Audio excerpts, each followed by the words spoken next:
have everyone except for Maggie, who I know said she might not be able to make it, unfortunately. So I think let's call the meeting to order.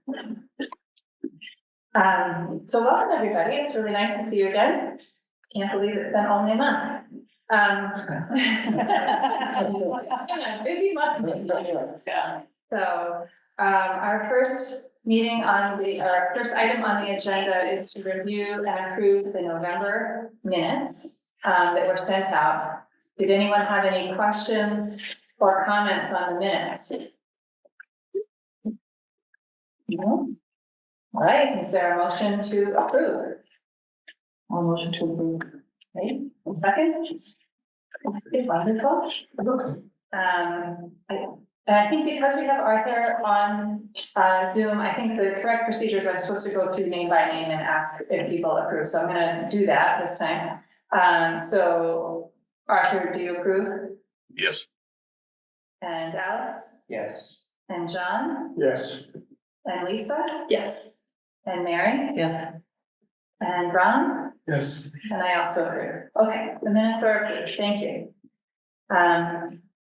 So then the next item on the agenda is to review the progress report for the select board, which we talked about last time. And there are copies in the middle of the room if anyone wants to see it. After reviewing it further, did anyone have any comments or questions about the progress report or any changes that they want to see made? Okay, good. Speaking as your staff quickly, hi everyone, this is Josh Eckert-Lee. I just wanted to say we recently updated versions of the 2017 and 2022 GHG inventories.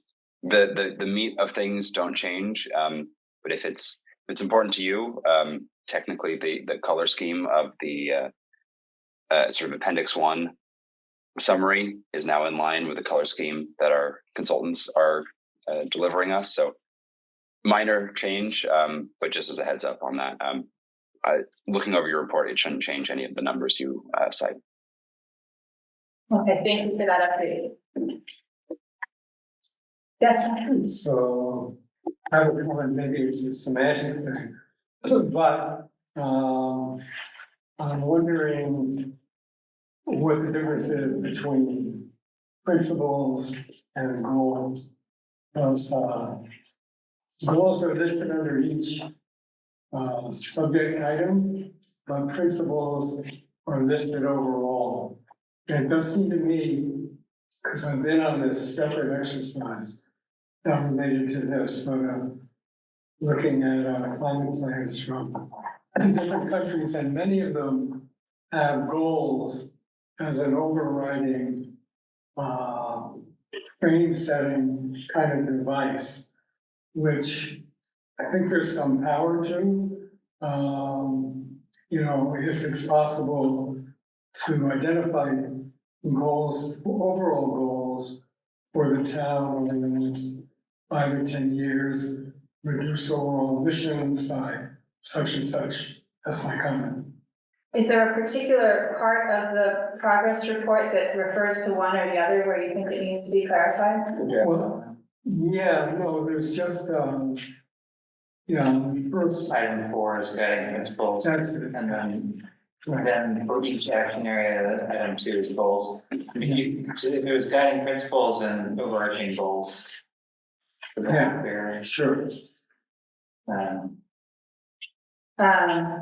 I'm not sure that we need to change the document. I agree with the Yeah, so I think, I'm not sure, I know we discussed this outline previously, but in any case, it's a draft, so I think we could, I guess my suggestion would be that we go ahead and submit this, because this is the draft that we've discussed, but that we continue to revise it and perhaps clarify that point. It's a good one. Okay. Does that sound all right, Tico? Arthur, you have a hand raised? Yes, thank you. I just wanted to mention that under resources, and I know this is also in the draft outline under staffing, that we try as early on as possible to at least suggest that we're probably going to need a director of climate action planning in the town of Milton. To get ahead of budgeting requirements in the town, particularly in view of the fact that there may need to be an operational override in the next fiscal year planning. And having our oar in the water for those types of resources early will be extremely important.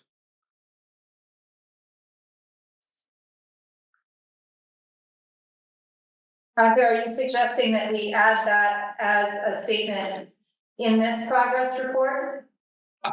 I would think it possibly would be wise to say something to the effect of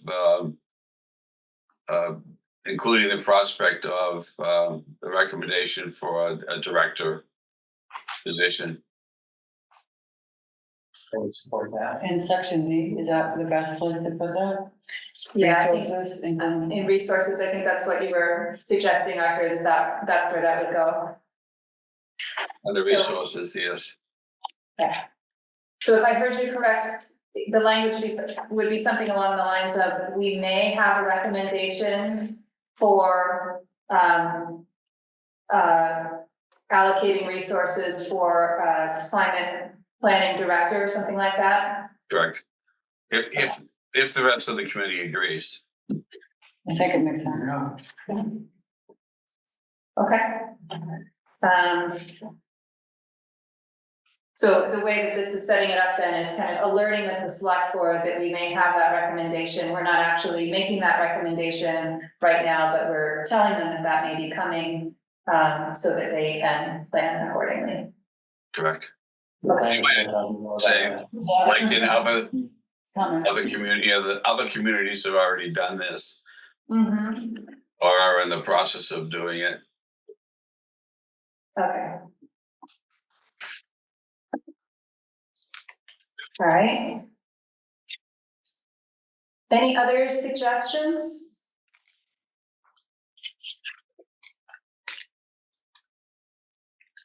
Okay.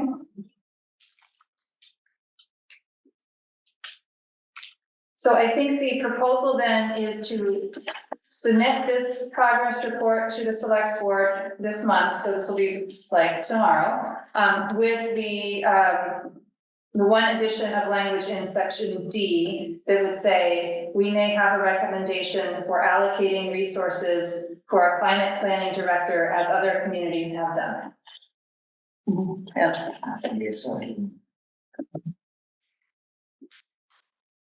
Does someone, I'll let you finish. Is that a motion?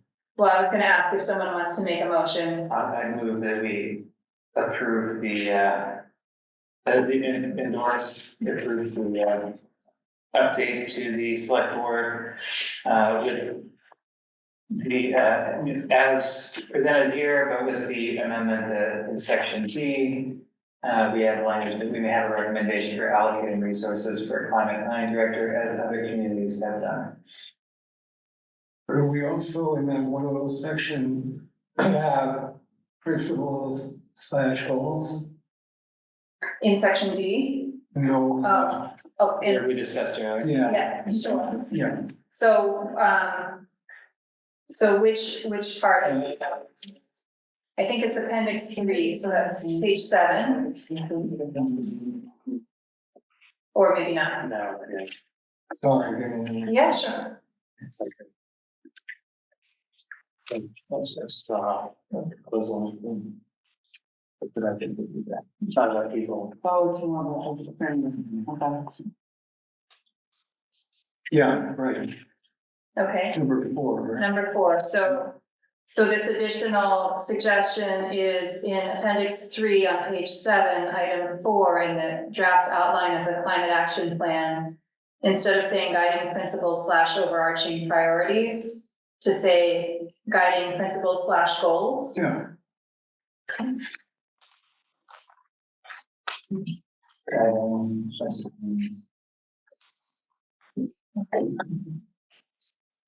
Include that in my motion. All right, so now we have 2 edits, one in the resources section about we may have a recommendation for allocating resources for our climate planning director, as other communities have done. And 2, on page 7, in the draft outline of the climate action plan, item 4, to say guiding principles / goals.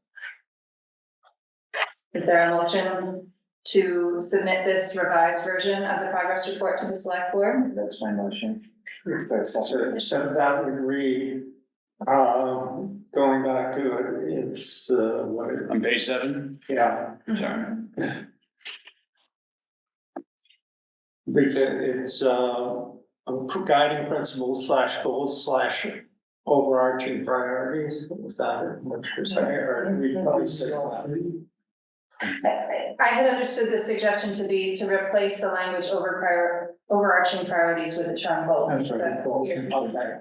Yeah. And then we would still have the parenthetical, for example, community engagement and participation, environmental justice. Yeah, okay, Okay, yeah. all right. Is there, oh, and maybe I should clarify too, the new sentence that we added on resources. I'm just thinking about where we're gonna put that in this paragraph. I guess I propose just to put it at the end, if that sounds okay. Arthur, does that work from your perspective, since this was your idea? I was thinking, the sentence going forward, Forward. Oh, yes, maybe have a comma after finalized and then insert. Yes, The wording. Would that sure. make sense? Maybe, could we just add it as a new sentence after that? Whatever is better, yeah, rather than have it run on too long. Yeah. Okay, so then it would read, going forward, so this is the second sentence of that paragraph D. Going forward, the CAPC may identify resources needed to support the committee's work, including resources needed before the climate action plan is finalized. Would we want to say, for example, we may have a recommendation? Sure. To just kind of carry the thought forward? For example, we may have a recommendation for allocating resources for a climate planning director, as other communities have done. And then if so, the CAPC will prepare a budget request and include it in a subsequent progress report. It's fine. Now, I will say, the progress reports are due every 6 months. If we're gonna have this recommendation, and we want it sooner than June, or whatever that works out to be, we might wanna think about, maybe we could just take out the language, include it in a subsequent progress report to sort of free up our timing if we think we need to have it earlier. Does that make sense? Yeah, okay. All right, not to belabor the point, so we're gonna add that new sentence that we've talked about. We're gonna modify the next sentence, so it says, if so, the CAPC will prepare a budget request, period. And not say when. Okay. Yep. Are there any other comments on the progress? It's good editing in real time. Do we have a motion to submit the progress report as we've discussed with those edits? I so move. A second. Wonderful. So asking for approval is Alex, do you approve? Yes. And Arthur? Yes. And John? Yes. And Lisa? Yes. And Mary? Yes. And Ron? Yes. And I agree. All right, so that is approved. I will make these edits. I have the list here. Okay. Marianne is.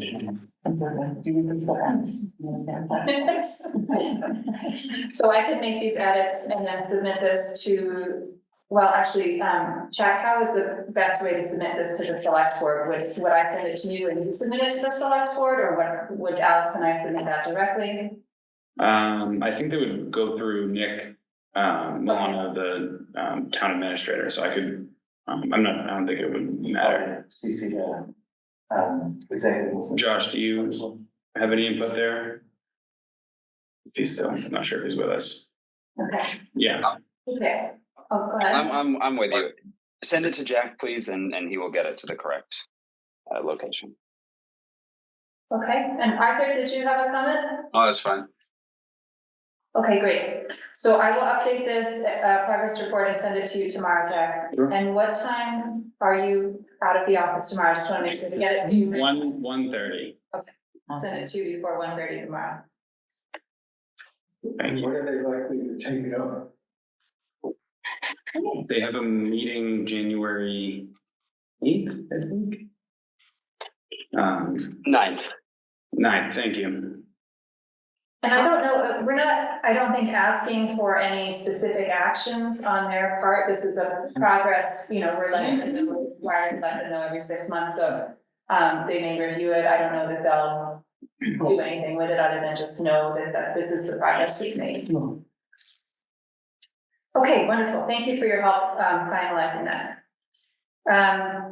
Okay, so now our next topic is to discuss the goals and approach for the community outreach plan. And just to provide a little bit of context for this, you may recall that when we look at our work plan, and we have a copy of that here if you want to take a look at it, this is dating back to August. We had several sort of high-level steps. So we started off by outlining our climate action plan, and then we did some research and drafting to sort of get ourselves familiar with the topics. And our next big chunk of work that we've scheduled out from January to June of 2024 is community and expert engagement. So this is really our chance to sort of gather input and expertise and feedback from a broad range of stakeholders as we've been directed to do by the select board. So my hope for most of the rest of this meeting is to really discuss how to do that. And in the agenda, the detailed agenda that Jack sent out, we had sort of a proposal for how to do that. But this is very open. There's lots of different ways that one could approach this, and different towns have taken different approaches. One of the sort of key things that has informed this proposed approach has been timing, thinking that we want to move relatively quickly towards having a draft plan by about this time next year as consistent with our work plan. So that sort of informs, we're not going to spend a year on outreach and engagement if we're trying to get a plan done by this time next year.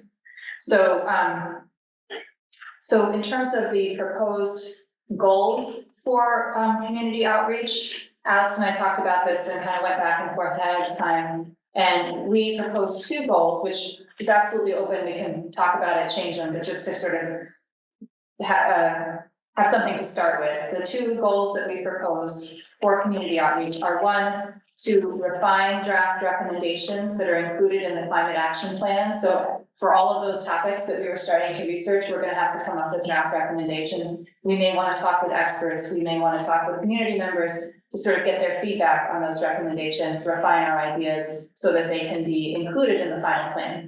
And then the second goal for community outreach is to build awareness of and buy into the plan to lay foundation for future participation. Because as we talked about, this plan won't mean anything and won't do any good if it's just a report on a shelf. It's really a way to engage people and motivate people and figure out how to do that. And so we need to start talking with people about it. So that's sort of what we were thinking. And let me stop there and see if those seem like the right goals, if folks have other goals or different goals that they would like to put forward.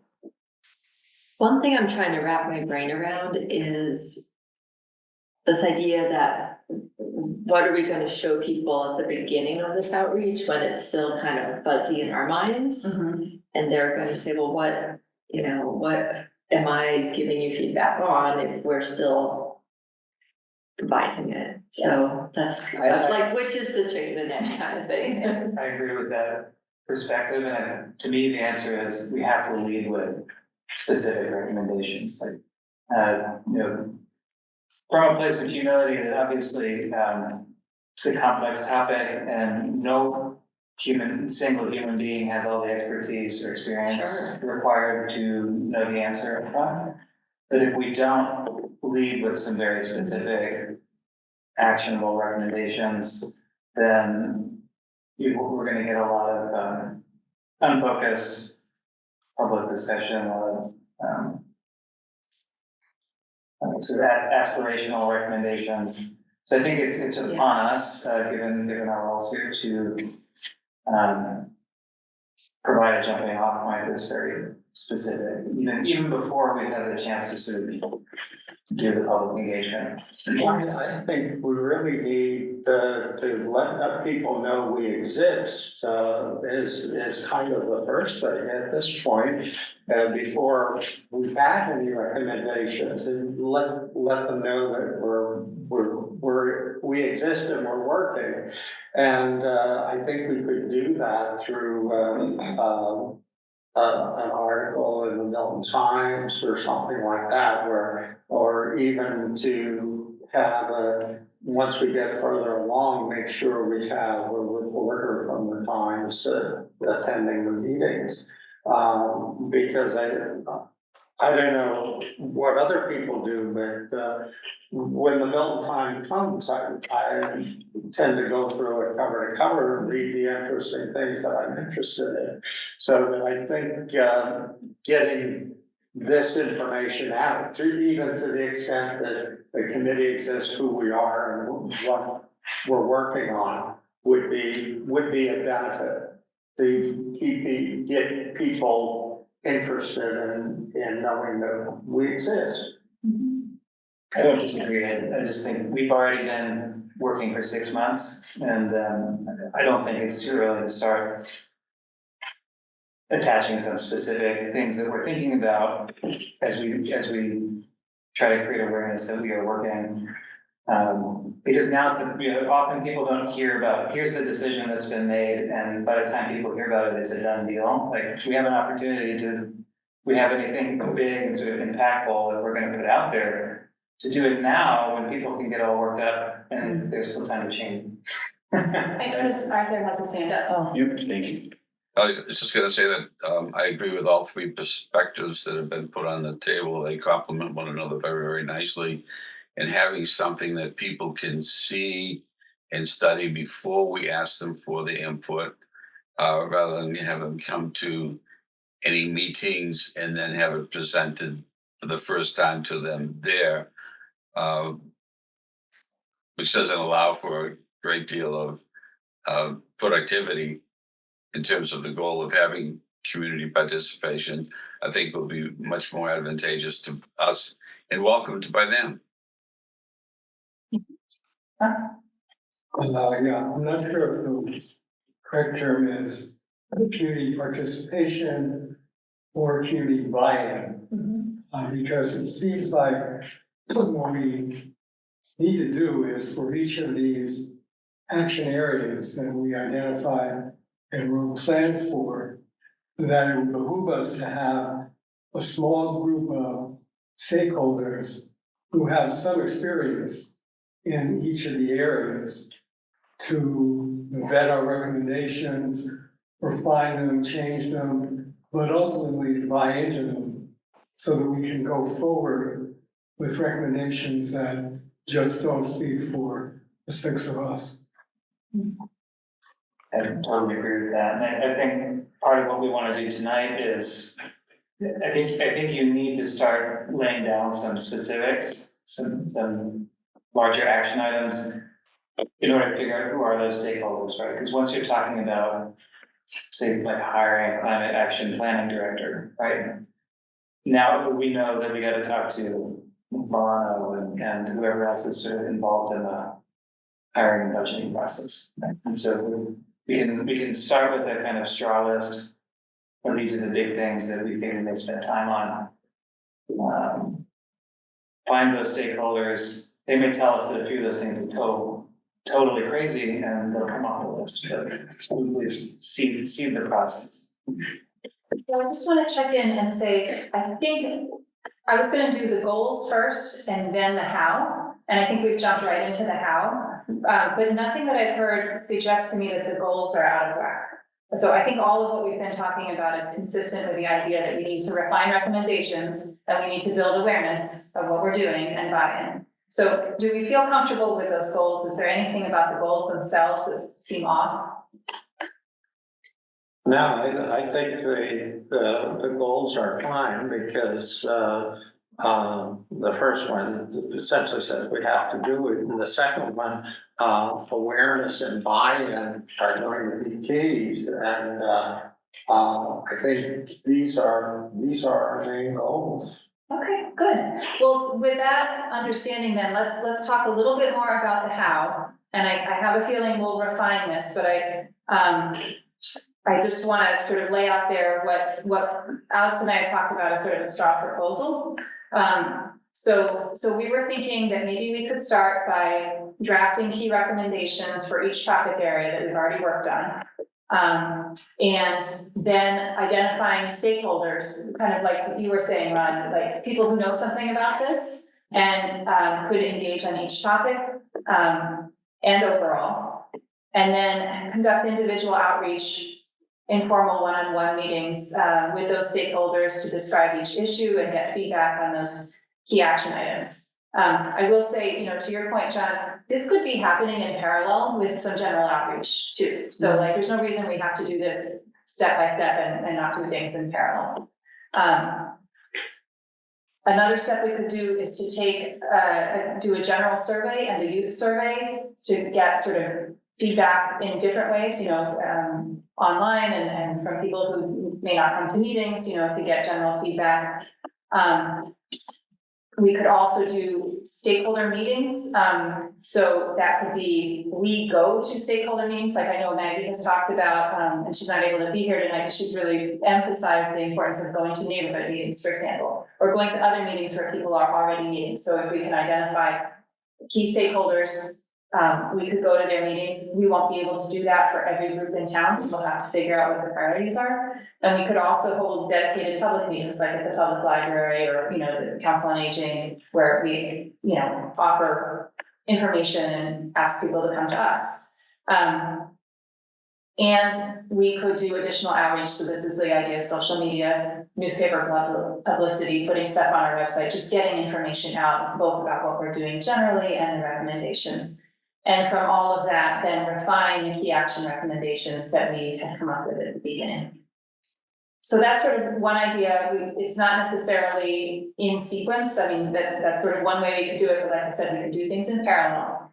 Are there feedback on those ideas or additional things we should be doing? Yeah. One more thought. I think one way of reaching everybody in town is to have an insert in the tax bills. And I think if we think about it, this is something we could start thinking about working on toward the next time that this happens, and also find out who you have to see to get an insert into the tax bills. And then if we have something like the logo that we talked about, and maybe 1 or 2 points on just a little flyer that goes in the tax bill. Again, it would raise awareness without necessarily strongly engaging, but at the same time, reach a much wider audience. So yeah, I think that may be a reasonable way to consider reaching a wide audience in town, because I'm not sure that there are that many other ways. Yeah, I think the Shade Tree Advisory Committee had put something, just a flyer about, their fundraising in the flyer, in the mail, and it worked pretty well. I mean, I think so, yeah. An invitation to a survey would probably be a great thing to do that way. Because the survey is also an opportunity to introduce people to the kinds of things we're thinking about, while also asking for their input at the same time. Sustainable Milton puts articles in the Milton Times fairly regularly. I'm not sure how many people actually read them, because I've never had more than a handful of people acknowledge them. So with some kind of two-way call to action, where we could actually see how many people did take us up on I was thinking too about the PTOs of all the different schools. And if there's, flyer we could send home with the kids or in their email blast, that would reach a lot of people. Do you want to post survey on the website? On the committee website, we'll put a link to the survey as well, just to reiterate the option, like in the bill, I think is a great idea, the paper piece and there's a link on the climate action committee. Yeah, the bill everybody opens and, yeah. They don't want to looks open it, at- but they open it. Yeah, whereas, if you just do a direct mail, then maybe you're getting 50 people to look at, or 50% of the people to look at it would be great. But, if you have it in the tax bill, then you're going to have more people see it. And, I think what you put in the tax bill has to be, a short, important message that kind of gets their attention. I was just gonna say, one of the, links that I sent around is from Framingham, so that's another place that has done a lot of outreach. They have a postcard, it's one of their tools. That could be something that could go in the tax bill or in something that we send out from schools or both, And this has, I don't know if you guys saw it, I'll turn my computer around in a second, but it has, what is the climate action plan in big type, and then, a brief, few sentences description of what they're doing, and then a get involved and a QR code to the survey, and then subscribe to a newsletter. So it looks kind of like this. It's easy to read, it's big font, with a QR code for people who want to find out more. So, there's some, this is all to say, there's some tools out there that we don't need to reinvent the wheel that other towns have done if we think we want something like that. Is there a cost to a bill insert? Like, do we have funding to do that? Like, Into the, I'm not sure about that. Yes, there is. There's The funding. Planning board. You don't have funding, no, but Oh, there no. is a cost. To Right, the bill right. inserts.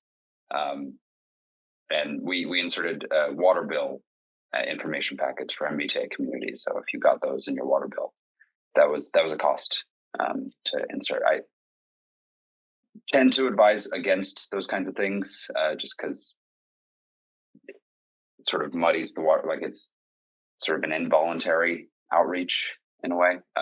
But yeah, they all have costs associated with them.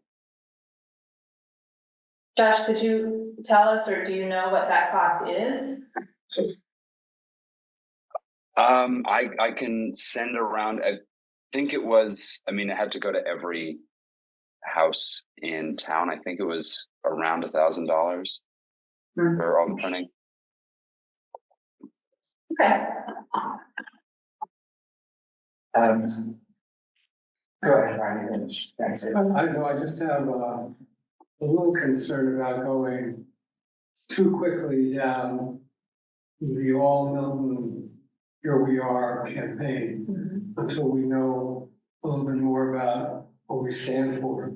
And so, to me, in terms of what you mentioned before, it'll be kind of interesting to take however many there were a lot of them. I don't know whether we want to do all 10 action plans, but at least take some of them and have some very targeted meetings with people that we know have some experience and expertise, and to get them to either endorse or support or change the nature of recommendations. And having done that, I think we would be on stronger footing in terms of going out all over the place. Arthur, you have a hand raised? Yes, Ron sort of picked up where my thinking was, and it was in the way of a question with respect to the mailing with a water bill or a tax bill, whatever it happens to be, as to whether or not we wanted to consider at the appropriate time asking the recipients if they had an interest in any engagement with the community climate action planning, and if so, what their related area of expertise would be, so that we start to build a cadre within the Mhm. community of people who indeed are interested in, would have an idea of what it is that they could bring to the table so that we could menu that as our work progresses. But again, it would have to be at the same time. And on a second thought is if we had a web page and a link to that where people could go and on an ongoing basis see the progress that we're making, that would continue to keep some set of engagement with us. Just passing along those thoughts for whatever they may be worth, again, at an appropriate time.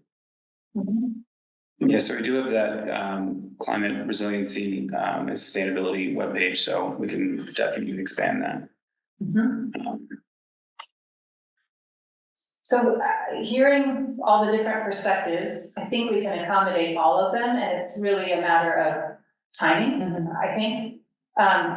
So my suggestion, I'm just gonna put this out there to see what you think, is that we start with engaging experts, and we're gonna talk later in this meeting about a list of experts that we have already identified. So we have this spreadsheet that had come from, remind me, Jack. The MVP. That's right, the municipal vulnerability Yeah. planning process, which is related to climate change risks. So that's a starting point. So my thought would be, let's work on finding experts and getting expert feedback and input onto our recommendations, kind of along the lines of what you're saying on. At the same time, let's get a Milton Times article that just updates people about generally what we're doing. Okay, so that would kind of get to your point about raising awareness. And then maybe we hold off on bill inserts or other mechanisms to like get broad engagement and surveys. I think that could be a second phase, not very far behind, because we don't have a long time. But, you know, maybe we talk about expert engagement and the Milton Times article in like the January, February timeframe.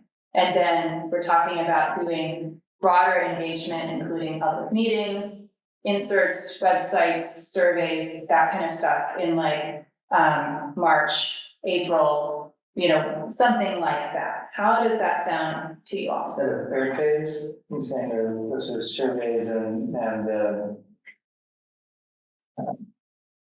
broader calls for engagement as a second phase, and then there's a third phase of public meetings or. I think it's just maybe two, I don't have it more really defined. At this point, I'm just thinking phase one and phase two, where phase two is sort of broader engagement, and we'll figure out exactly the dimensions of that maybe a little later, but how does that idea of a two-phase approach sound? Good to me. Yeah. Okay. All right. I think that's probably as much as we're gonna do tonight, and still on this particular topic, and still have time for the other things. So why don't we plan for the next meeting? Alex, you and I can kind of talk about this a little more, and we'll come back with a more detailed proposal along these lines of a two-phase approach with specific timing. But that said, I really welcome your ideas, and we're gonna need to talk about how we're gonna engage these experts. We're gonna need to do that in January. So like, we're gonna need to start on that first part, but the second part we can figure out a little bit more later. Yeah. Okay, no, that was the question. So we're gonna take, how many of the action, how many of them were like 8 or 9? So we're gonna tackle all of them. Is okay. And then the process for identifying experts is going to come from your list. You have. Well, yeah, so, From each of our judgments, right? Yeah. Somebody's leading, sort of leading the charge in each area. We need to start talking to people about. But it's getting into the next agenda item a little bit, but the goal, the homework for all of us going to next time is we've done these sort of initial research drafts, but like, let's get real. What are 3 things you could really see us getting done over the next year or two in that area? And then let's start talking to people about those things. Will the consultants help us with those action items? Or are they really helping with the just kind of the formatting of this topic. It would be nice if the pathways analysis was Yeah. already ready, but I don't think we can keep waiting. Yeah, so they did provide us with an update of the pathways. It is still being worked on. Josh, do you know when the final, do you have any idea? Yeah, thanks, Jack. The final pathways analysis is expected in the end of January. Keeping with the sort of timeline we've been working with our consultant. That'll provide not only a narrative on sort of these kind of best practices, but also quantitative analysis based off of our GHG inventory to say, you know, if you're trying to meet this net zero target, you need to take X amount of cars off the road by these different timelines. So it should be a really helpful tool. You know, I heard the question earlier about like, if we don't have anything, what do we say to folks? I think the inventory in this analysis is a good starting point to guide the conversation. So, I mean, do you see the kind of top three efforts being recommended in each of the main emissions areas changing materially between now and the end of January? I mean, I can see them getting the details on the quantitative analysis. The details will change and be provided where they're not currently present, but I don't see the primary changes. It would be good to know what the kind of primary recommendations are. Yeah. I mean, it's right. It's rapid building decarbonization, rollout of electric vehicles, and disincentivizing car travel. Like those are always the recommendations from the UN as well as our consultant. Yeah. So it seems to me like while the pathways analysis will be helpful, we don't need to wait for that. So, you know, along the lines of what you were saying, Alex, I think that our homework before our next meeting should be that for each of the areas that we were tackling, we should come up with what do we think are the top action items. And we may not be able to distill it down, like we may not be sure, well, you know, these are the top three, maybe we have a top five and we need feedback on it, or, you know, maybe we have some questions, and that's okay. But I think we should get to that point where this is the best information that we have about what we think the best recommendations are, and we should be thinking about who do we need to talk to answer the questions we have. So it'll be, because I think we're not as a group going to be able to come up with the right expert stakeholder list for all of the topics. We're going to need to distribute that work to figure out who are the right people to talk with. Now we do have the starting list, so that's a starting point, but also your research on each of the topics may reveal other people. There may be people that aren't in town, you know, there may be people in the state, there may be people in regional agencies that we want to talk to. So I think that would be my suggestion, is that we dive back into each of these topics and kind of take it upon ourselves to come up with those recommendations on who we want to talk to as experts. So that would be for the January meeting, and then we'll have those conversations before the February meeting. That would be kind of the idea. How does that sound?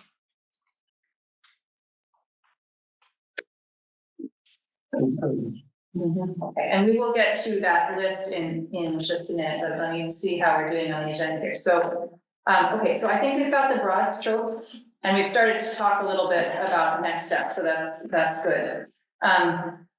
I think the next thing was the potential format for outreach. And Alex, for this, I think you were gonna do a presentation. I will say we're about 15 minutes behind. I'll try to be quick. So I think keeping it high level would be good. Yes, I can do that. Great. You've got that. So yeah, I think we put this together to you know, provide you know, some grist for the mill. I mean, what I think we're talking about putting together our sort of top actions, the things that people would probably take up a big chunk of our energy and sort of tackle the biggest chunks of the emissions, and you know, an actionable starting point for people to react to. So I think if we want to create the conditions for constructive discussions in the community, we need to do a few things. We need to, provide some shared understanding of the sources of greenhouse gas, in town and the state's plan, for mitigating them by 2050. So this is kind of the context within which we're working. There is a high level strategy, that the state is following, which is basically, to aggressively clean the electric grid and then electrify almost all end uses of fossil fuel. And, then that has implications for transportation and our homes, so forth. But sort of start with overview materials on what is that strategy, what are the relevant technologies. Alex, can I just ask a question just for context framing? Yeah. So as we think about the two phases that we were just talking about, Yeah. would this be for the second phase, broader outreach, or are you imagining this for the expert? So I'm assuming that when we talk about experts, they'll be experts in the details relevant to an action, but they're probably not climate experts. And so I think everybody we talk to, we should be sharing this kind of context about how are we framing the problem at a high level. And, we are acting on behalf of the town, as the town. So much of these behavior changes and technology changes are private, right? So I think there has to be this kind of private and public lens on it as well. So providing some concrete recommendations for how private behavior needs to change. But then always pairing that with, and how is the town going to help or influence that? Hopefully, mostly it's about talking about helping, and not the other forms of influencing. So, right, this slide is an overview of the state's plan. So end uses of fossil fuel are predominantly electrified, coupled with strong investments in energy efficiency, because if we electrify everything without thinking about efficiency, the electric demand will grow in ways that the grid can't possibly handle. And that's all. So today, if you drive an EV, there's natural gas emissions associated with that electricity. But over the lifespan of your EV, the electricity mix is going to get cleaner and cleaner. In case it's taking care of that. I think Arthur has a. Oh. At this point, reminded me of a conversation of a while back where someone asked if we're going to go to electrification. What is the power source of the electricity going to be? So I think we have to be prepared for that question. That's the only reason I raise it. Be prepared for it so that we can answer it in a meaningful way. The key thing for people to understand is that while there may be a lot of fossil fuels behind that electricity today, if you have a car that's going to be on the road for 20 years, or a heat pump that you'll have in your house for 20 years, it'll get a lot cleaner over that time. Whereas if you buy fossil fuel equipment today, it'll still be burning fossil fuel in 20 years. And then the sort of balance is from carbon sequestration and removal. Yeah. So trying to move a little quicker for the next slides. I promise to speed up. Let's see the next slide. Uh-oh. Doesn't want.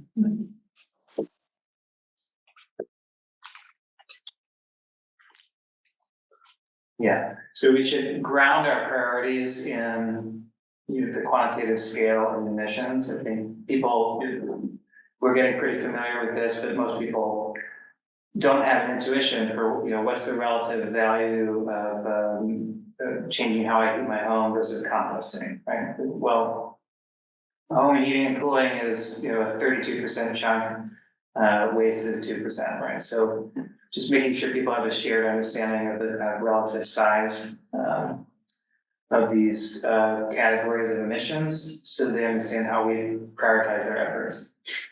Next slide. And so then getting into residential buildings, as an example, you want to kind of share the, like you were saying, the sort of high level goals, right? So that people know the context that at the state level, we have these 2050 targets to be net zero. That is reflected in our charge. So we're supposed to plan to meet these state targets on the Milton side. But then understand there's also, 2050 is not that far away when we start thinking about how long fossil fuel technologies last, right? And so there are milestones coming up almost immediately that as fossil fuel equipment reaches end of life, it should be overwhelmingly replaced with electric or sort of zero carbon technologies. And so there's on the sort of fuel consumption side, we've got to move quickly to start replacing with electrified technologies. And then on the efficiency side,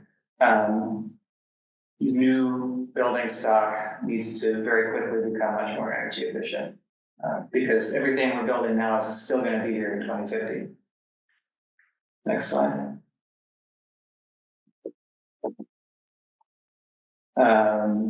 Right, so just helping people understand the residential buildings are a huge chunk of Milton's emissions. This is very much a private behavior problem. The main sources of that are from burning fossil fuels for heating, hot water, cooking, and also the power grid emissions from the electricity you use, and to a lesser extent, fugitive emissions. So there's a leak in your HVAC system. Those gases can have a really outsized impact on global warming, but it's still a relatively small component. So we've got this opportunity and a challenge, the opportunity being that every single person in Milton who cares about climate change has some degree of control over the greenhouse gas emissions from their own home. And collectively, that's a big chunk of all the emissions coming from Milton. And the other opportunity is that there are actually a whole bunch of state and federal incentives to make electrification projects financially attractive. It's not always obvious up front that they're financially attractive, and that's part of what we can do to help as the town.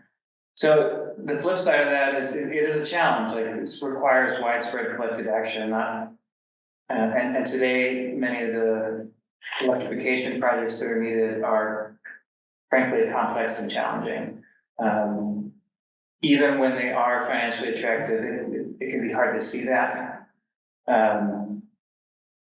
So people will need help. But what do they need help with? I think the 4 key actions that we should be raising awareness around are these. 1, purchasing locally generated clean electricity.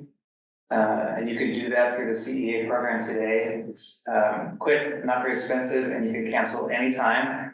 And if for whatever reason that doesn't work for somebody, you can get the exact same renewable energy credits through Green Energy Consumer Alliance's Green Power program. People should be signing up for mass safe home energy assessments and completing the recommendations. That's a free service that will save most people money if they haven't done it before. So I think these first 2 are sort of fairly easy, not that expensive. And then you get into the harder stuff. As we said, like 2025 and beyond, end of life, fossil fuel heating equipment needs to be overwhelmingly replaced with electric alternatives. Folks should be, you can't wait until your boiler dies to start learning about heat pumps. It's still a fairly complex retrofit, and so we should, I think, the town be working hard to prepare people so they can plan ahead and benefit from all the incentives there, and just feel comfortable changing their home heating technology. And then installing solar panels where feasible and cost effective. I see a lot of people who feel terrible that their roof isn't a good candidate for solar, but we just need more solar in Massachusetts. It doesn't need to be on your roof if your roof is completely shaded.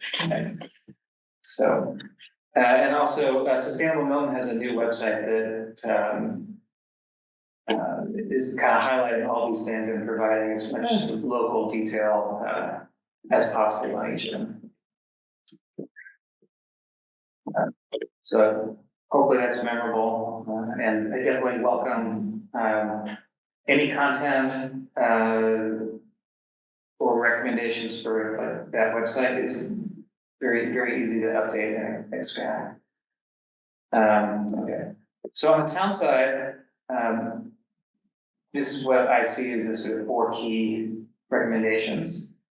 And the first one is not building specific, but Arco, you're reading my mind. We need dedicated staff to take on some of the initiatives that are necessary. Not just for buildings, but there's enough work here that it can't be side desk for people who already have a full-time job. And the investments that we make in staffing these efforts could very well to pay for themselves in grant funding and efficiencies that they can realize. More on that later. So in terms of building emissions, I think my top recommendation would be to launch an Electrify Milton program that assists Milton residents with energy efficiency, accessing state and federal incentives for their electrification projects, and vetting contractors and project proposals. Because while efficient heat pumps work well in cold climates today, and they can successfully and sort of affordably replace an oil boiler, especially electric resistance heat. They're just not familiar to folks, and so it's, I think, very important in this sort of early adopter phase that the people who go first don't have terrible outcomes because of unscrupulous contractors or just lack of knowledge. And the more people we help do that successfully early on, then the network effects kick in. So a lot of other towns are doing that. Well, so I want to remind us that we're talking about an example format. Yeah. We can't go through all the content at this level of detail. So, right, so this is the top 4. And hopefully those are kind of specific enough to get people's juices flowing. And then they're following up from that with kind of why do we recommend this? What's some evidence that it's a good idea? And you can look at that on your own time. You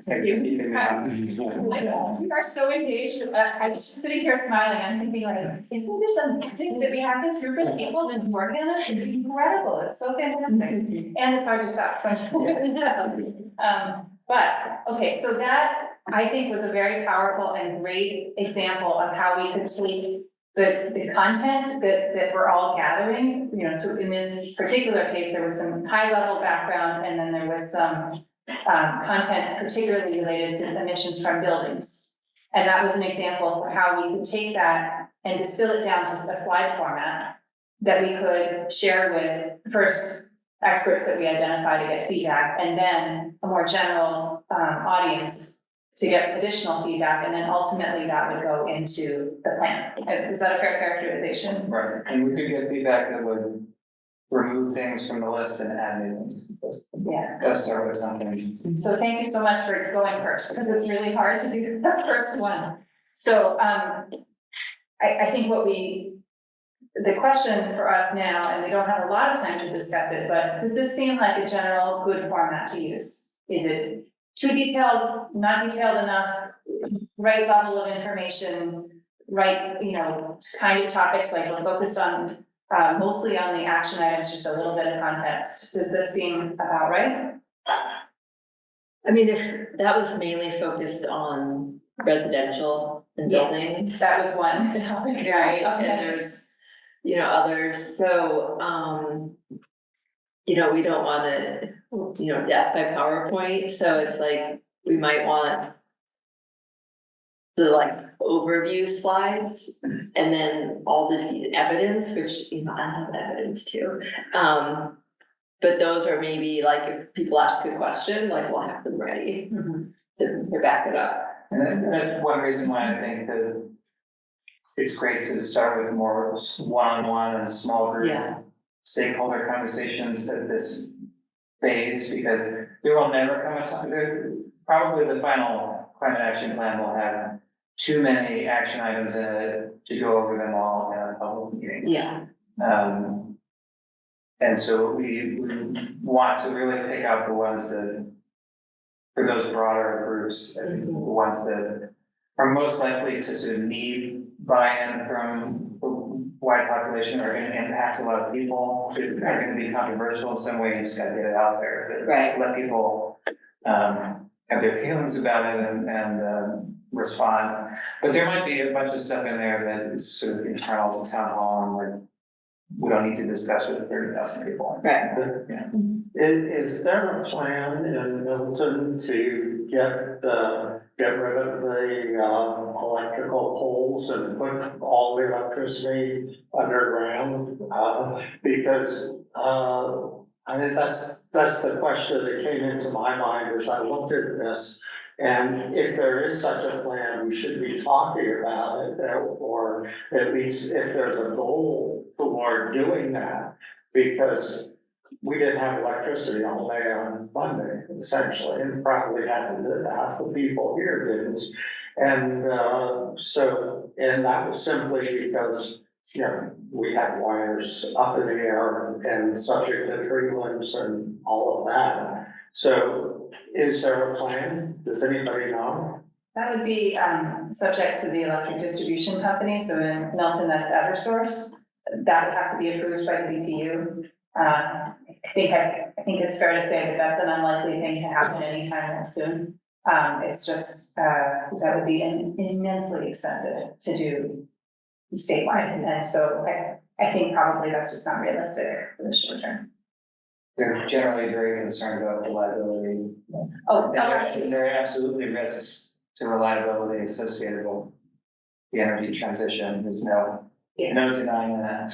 Yeah, I mean, we could spend all day and all year talking about the plans for how to improve reliability given climate change, and there's plans that the utilities are submitting right now, electric sector modernization plans that are going to be submitted to the DPU in January. And part of what they're talking about is system hardening, so they're getting into that issue. So it's absolutely an important topic, and one that provides important context for what we're doing. But I don't think it's something that we can, at the town level, have a lot of impact on, just because the poles and wires are owned by the electric distribution companies. But for example, I have a fuel oil boiler that heats the house with oil, but I can't run when the power's out. So I think it's the generators or home batteries as a clean alternative is kind of the private solution there today as it is in the electrified future. So I want to pull us back to format, because while I think all of us are pulled into content and the content is important, just in terms of, I want to make sure that we leave this meeting knowing what we need to do before January, so we can keep making progress on our work plan. So I think the question is, do we feel like we could each individually come up with something as beautiful as what Alex presented by January? Or, kind of going towards that direction? I think it might be a little ambitious personally, because we put a lot of time into that, and it's very, very well thought out. A list of key actions is the important thing. Yeah, so maybe that's our first step, is a list of key actions, and then maybe ultimately, we're gonna work towards having something. Specific enough to elicit a response, or like, a smart goal where and it's still not an aspiration. I would say key actions and discussion points around each of the key actions. For transportation, I do not feel like I could make recommendations, because they don't have all the information yet in terms of what percent of the 51% is from the highway. I know that's something we talked about last time. It's a really big topic. I mean, I'd love to have another person maybe migrate over. I mean, I know there's carpooling, there's, encouraging, things like that. I've met with the superintendent and the, who was it? Director of Consolidated Facilities. And I mean, we talked about some, the plans for buses and could they put in their proposal, like they need to be electric and like Milton doesn't own their own buses, it's contracted out and, talk about learning about how your stakeholders feel, like you get a lot more information of like why it's hard. So I feel like I need assistance with coming up with ideas for transportation. Well, fair enough. It's a big topic. It is. I think it's ours. Yeah, well, and it's the one with the most emissions, right? Like, this is what, 53%, something like that? It's in the 50s. Yeah, so it is the most important thing. So, And also the one you might have the least control over, yes. like if 40% comes from the highway, like. Okay. Does anyone want to switch topics and join me? I'm happy to help you think about it. Okay. Yeah, I think if you go after Milton resident emissions, it's maybe half of that total, so it's Yeah. not the biggest anymore. It's tough because, I feel like there are a lot of like interconnected reasons why we choose our car for any given movement around town, and so, you can put in more bike lanes, but people won't use them unless other things change culturally at the same time, and like, so it requires much more of a coordinated strategy where it's hard to replace your boiler with a heat pump, but that's like a very specific thing you can wrap. Then you do it once and it's over, Right. so. And I'm thinking a lot about, representing the schools, school committee of all the trips around moving children. And like with the PTOs, like, could there be a competition between the schools of like most carpooling or most biking or what, something, but I'm just totally spitballing ideas about that. Like, I don't know if other towns have done that kind of thing, if it's fine in the sky, So I think, given, I appreciate your plea for help. I think it makes a lot of sense, that you need more support and we may not have the resources totally within this committee to do that. But I think this kind of turns us towards, key stakeholders, and given the time, and I am trying to keep us to be done by 7:30 to be respectful of everybody's time. So, I think one of the things we could maybe do is, and I'd be happy to do this with you or with anyone, is to sort of brainstorm like what additional experts or perspectives might we want to talk to. So I would suggest that we turn now to the list, the contact sheet that Jack sent out.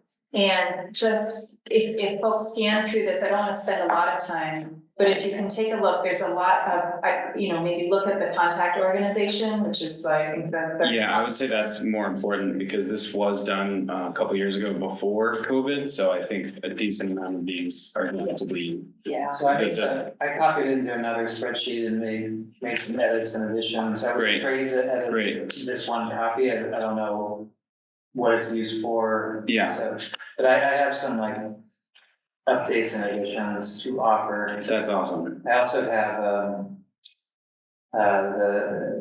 just putting together the Milton Interfaith Clergy Association, roster. I have that contact list because I think houses of worship, particularly, there's an important, connection to volunteer assistance. Carpool to church. And I found a neighborhood association list on the Milton scene with, Oh, yeah. I don't know Yeah, we how like have that. accurate it is, it's a lot of like individuals' Gmail addresses. Yeah. And I know the contact for my neighborhood association is just a software plan. We don't have one, Oh, we don't, okay. but I mean, she kind of is. Okay, all right, fine. Talking us. So I don't know how official it is, but it's a starting point. So. Those. So maybe, we could get your version, which has additional things onto the SharePoint, and then folks could add additional ideas. Well, I think it's probably worth saying, so this list of contacts was from the municipal vulnerability planning process, which was very internally focused, right? Everybody on this list is from Milton. That doesn't mean that we only can talk to experts from Milton, right? Because if we think about transportation, it might be really helpful, for example, to talk with other towns that have thought about this issue, right? There's a lot of other towns that have been doing climate action planning. City of Framingham is one of them. So it might be good as we're thinking about recommendations to go talk with other towns that have wrestled with this and come up with their own recommendations. That's also another source of information for as we're trying to boil down, like, what do we recommend? Well, we do not have to make this up on our own. We can go, we steal, borrow, from other towns. So anyway, just a point here is that we're definitely not limited to this list, and this list is focused on Milton. Okay, are there any other big types of stakeholders or organizations that folks want to mention and just get out into the conversation before we move on? Is Mass Save on here? Probably not, right? Mhm. Yeah, it doesn't look like it is, but it's certainly a resource. I mean, MapSafe is, It would be great to have a nice point of contact for yeah. municipal engagement with. Mhm. Aren't there a couple organizations or committees, the conservation committee? I forget, Yeah. there were a couple, right? Yeah. These that we did, we had a bunch of 3 or 4 experts. I didn't think any of them were from Milton, but we had DRC, the Audubon, and the Milton River Valley Association. Great. Yeah. Yeah, those are great too. Yeah, I think that, it's on here. So who are the sort of key stakeholders around, creating a climate planning directive? Besides, obviously, the town administrator, who else would we need to talk to? Um, Can I request that we bring that up at the next meeting? We just don't really have time to get into it now. So I thought we were trying to brainstorm key stakeholders. Well, but here's the other things we have to try to do before 7:30. We have to vote on the logo and we have to have next steps before January public comments. Do we have anybody, who is gonna do public comments? Anybody on the phone? we have a couple, but Yeah. Okay. Yeah, well, let me just ask, do folks want to stay past 7:30? I can. I can't really. Okay. So thank you for your service. All right, so here's what I recommend. The having a town climate action planning position is super important. It crosses everything. I think it deserves some time and discussion. So can we put that on our agenda for next time? Let's have just offline discussions about who should we be talking to. I think we. Yeah, I think we're not gonna finalize this list in a meeting, right? But, so here's a starting point, here's some, we talked about some ideas of things to add. And I think you can go ahead and add them to the list that we'll put on the SharePoint, but also as you're working towards, coming up with your handful of recommendations, feel free to brainstorm and think about, where are you gathering information, who might you talk to, and let's get as far as we can. It's not gonna be perfect. Arthur, you got your hand up? I was just wondering, in the context of this last discussion, whether or not we should be thinking of organizations, entities that have throughput in Milton, for example, MBTA busing. Do we want to talk to anybody at the MBTA about what their planning is and so on down the line? Yeah, that's a great point. And I will say, we don't have to have everything done, we don't have to have all the answers all at once. So let's do what we can by January, let's get as far as we can, and then we're gonna, keep adding, because as we talk with one person, they may have ideas for other people too, right? So we can keep adding to that. Okay, so I'm gonna go ahead and move on to the next agenda item, which is to vote on the logo for the Milton Climate Action Plan. So the consultants we have working with us have come up with this logo. Jack printed it out and I think distributed it. Does anyone not have a copy? So it's a nice sort of illustration. It's got a big M for Town of Milton. It's got CAP. It's got a pretty picture. So I think the question is, do we feel comfortable using this as a logo for the materials that we distribute? Are there any comments or questions about it? Looks like they added the syrup, so why? Yeah, sorry, the link is not working. I'm trying to pull it up. I mean, we're given one to look at, so. Yeah. Like, okay. That's a good point. Okay, so It's a logo. There were some earlier renditions and we hadn't put it on the email on Friday, so I decided to, Here's an older one. yeah. I didn't like that it's like a sans serif M because I feel like Milton M's always have the serifs. Yeah, gotcha. I mean.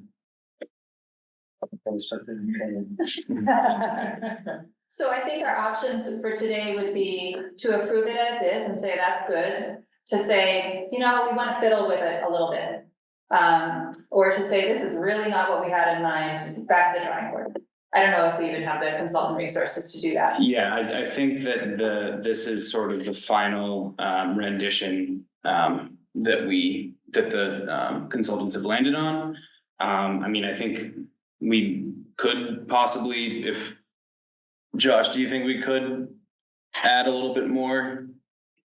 Yeah, there's Spending for this? potential, and there's also, we have this as a jumping off point if someone with design skill wants to mess with it. We have the sort of raw files that we can touch up or change if you want to do that as well.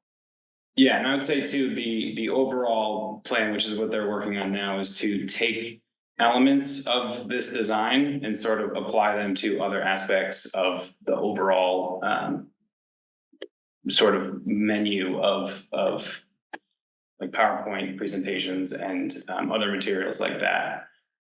So they're creating like a template. Yeah, and so it all Absolutely. sort of stems, it stems from, pieces from Yeah. This house here, the multi-story house here with the solar panels, the composting and gardening here, Yeah, I'm not a design, electric scooter. not a design expert, and I would tend to just trust designers and their recommendations. It looks fine to me. And I think it's a prerequisite to have these kind of visual elements. It's a prerequisite to any kind of broader outreach, so that when we contact people, it's kind of making an impression of these design elements in all our work. Yeah. I would like to see the chimneys off the buildings and maybe a Tesla on the road.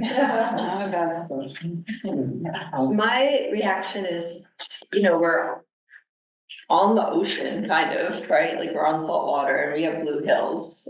And so just geographically, those are things that say Milton to me. Mhm. But we could maybe say that's an estuary there. But I believe that is the Navasa River. Okay. It should be.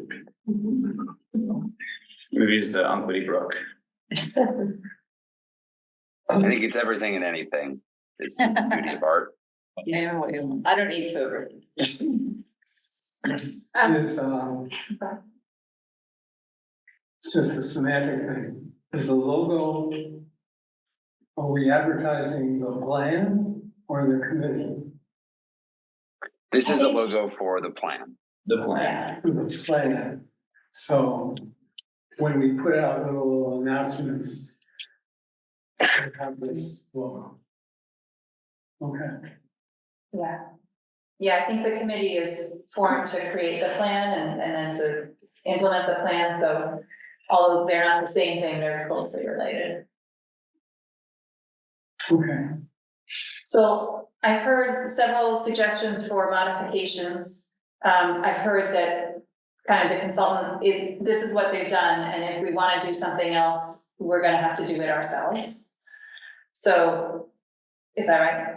I think we could potentially, we'd have to talk to them first, devote more. Minor resources. changes like this sort of switch from sans serif to serif font are doable, but that sort of, or removal of chimneys, if that was a serious comment, are doable, but a sort of large scale redesign is outside of our budget. Makes sense. So, given that, I guess I want to ask, do folks feel comfortable saying, let's use it as it is, it's maybe not everything we want, but it's good enough? Or do we want to really push on trying to revise it? My feeling is we have a lot of substantive things to do, Yeah. and this is fine, and I wouldn't mind over the chimneys. I don't mind either, but realistically, it would take some coordination work that we may rather spend elsewhere. Yeah. All right, who's Not opposed to anybody taking that on, who wants to. Is there a motion to approve as is? I'll move that. I'm just kidding. Will not take it personally, people listening. It's definitely not what the committee would do if we were to, sit here for a few hours and draw something out ourselves, but that said, maybe it is good enough. Is there a second? I'll to second. approve that? Okay. Let me go through the list and see where people stand with this. So, let's see, Mary? Good as this. Okay, Lisa? Sure. Should send the transportation. No, okay. Yeah. Ron, you're okay. I think it's good enough. And Alex? Yes. Yes, and Arthur? Yes, I find it very refreshing. Okay, so we have one against and the rest in favor. We've never not been in consensus on something, but I think in this context, the majority takes the decision, right? So sorry. I think we will go forward with this. And I will say that I think we have so many substantive things to focus on that while we might want to make adjustments, I think our times will be well spent on other items. So, okay, thank you for your feedback. We are close to the end. We've already talked about next steps, so I think I'm just gonna summarize what I think I've heard and then quickly tell me if I've missed anything. So I think for January, our homework assignments are for each of the topic areas that we've been working on to come up with a small handful, like 3 or maybe 5 recommendations. If you're not able to do that, that's okay, but try to clarify what questions you would need to answer in order to come up with recommendations. And then also think about who would you need to talk to, what stakeholders, whether inside or outside Milton, who might be able to provide that information, either to help you come up with recommendations or to provide feedback on the recommendations. So it's really digging into the content, helping take us to the next step on these. And Lisa, I heard your point about transportation. You need some help. Alex offered to help you. I can also help you if you want to brainstorm. So If you share a file, I'm happy to put stuff in there. You know what I mean? because transportation is our biggest emissions category, and we don't want to have that all fall on just one person. So, and then also, based in the notes, we will clarify and kind of reflect the community outreach strategy that we talked about with the 2 phases, so that we can all sort of see that and kind of reference it. Are there any key next steps for January that I may have missed? Short, medium, and long-term actions, as we originally presented. That's a great question. I think what you and I had talked about was focus on the short-term actions first. That said, if you know the medium and long-term, great, you know, but I think we're just trying to make this manageable. I would say to the zoning, no, sorry, not the specialized stretch code. I think if Sustainable Milton does decide to try and push that through the select board in their meeting on the 9th, it's possible that the select board, and Josh, you can correct me if I'm wrong or take over if you want, but they will ask for some sort of support document or document, just some support from this committee, which I think Or at least we do have advice. a meeting in between the two select board meetings. So the select board meets on the 9th, and then we meet the following Thursday, and then the select board meets the following week as well. So we would be able to, if the select board does want our this committee's approval, we could do that. Okay, so we haven't been asked to do anything yet, but it Yeah. sounds like we might be asked. Yes. And if we are asked, we will need to talk about it at our next meeting. Yes. So my suggestion then would be a further piece of homework. And sorry to pile this on the holidays, is to read some background about the specialized energy stretch code. Yep. And you provide some information. Yeah, there's a whole folder on our SharePoint with some resources. And maybe at that meeting, hopefully we could find someone to do a little presentation to just get people on the same page. We can talk about that. Sure. So that we can have an informed discussion so that we can get back to the select board if they ask us to do something. So that's a lot. Do folks feel comfortable trying to get that? You know, it's a lot of homework, but do we feel comfortable trying to tackle that? To discuss the next meeting day. I am assuming that we're meeting the third Thursday of January. That's the 18th. That's the 18th.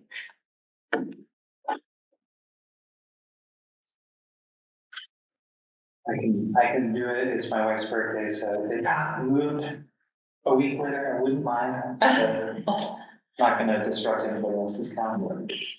How does this fit in with the select board meetings? So they meet on Tuesdays. So Tuesday the 9th and then Tuesday the 23rd. So we really need to meet that week of the 15th if we were gonna be able to provide something back to them if they ask. Yes. So we can. Josh, do you have any further input on that? If he's still here, I don't see him. did he leave? No, yeah. So, Okay. and Sustainable Milton is meeting on the 3rd, which I will attend. I think Josh might attend as well, and we'll give sort of a presentation to them. And then so we could also share that, those resources with this committee as well. Okay. And so the idea being that if it does pass this year through town meeting, it won't take effect till next 2025 January. So the idea being that if we do it successfully now, we'll have it in place by 2025, whereas it could be one more year, 2026. Yeah. Well, we'll get into more details, but if folks can read some of the background, that would be helpful, and then we'll have some information there at the next meeting. I think it's relatively straightforward, the language, and a lot of other towns have started doing it. So you can just, they have a lot of frequently asked questions that on their websites that they have a lot of good information Okay. For what this means and Maybe for residents. check if possible. Mhm. You've given us a folder, which is a lot of information to go through. If you could send one link or one document that is the best summary, that I'm just thinking about people prioritizing their time. If it's one thing that you want people to look at, I think that would be ideal. I can do that.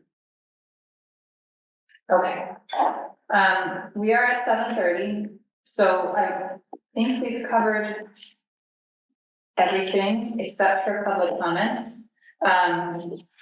So, and we'll put the homework items in the notes, so folks will have that in the minutes. Are there any public comments? We have Kira, correct? And then there's another Zoom user here. Yeah.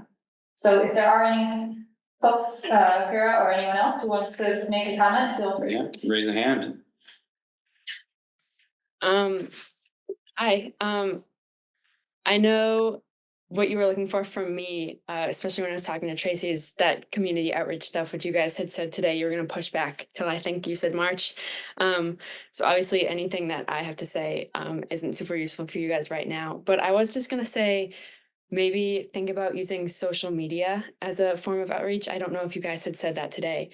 But I know that like, okay, this is kind of a weird like analogy, but at the high school, there are a bunch of like clubs, and that's kind of what you guys are. You're like a club in the town.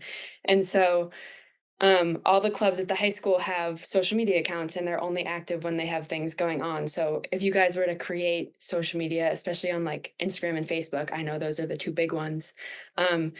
Just create it now so that people can follow it and see that, you know, it's a thing, and put like the idea in people's heads. And then once you actually have things going on and like a survey for people to put out, then you can start posting. And that might be helpful. Thank you. Yeah. We do have, the town does have, not an Instagram, Facebook and Twitter. And the DPW also has sort of a sub account. I've seen many committees have Facebook groups, Yeah, okay, so yeah, that could be something, and those tend to be the ones that are more visible yeah, in their work. right. Well, let's take that up at a future meeting and think about how we might do that if we want to do that. Any other public comments? Wonderful. Well, Kira, thank you very much for joining us. Thank you for being willing to help us. Really appreciate it. It's so great to have engagement of high school students and you in particular. So glad to have your interest. So that's great. And thank you everybody for your time. I know that we really dug into some details here. So I appreciate everyone's engagement. And have a very happy holiday season and happy New Year. Move to adjourn. So is there a second? All in favor? Aye. Wonderful. Thank you, everybody. Have a good night. Thank you.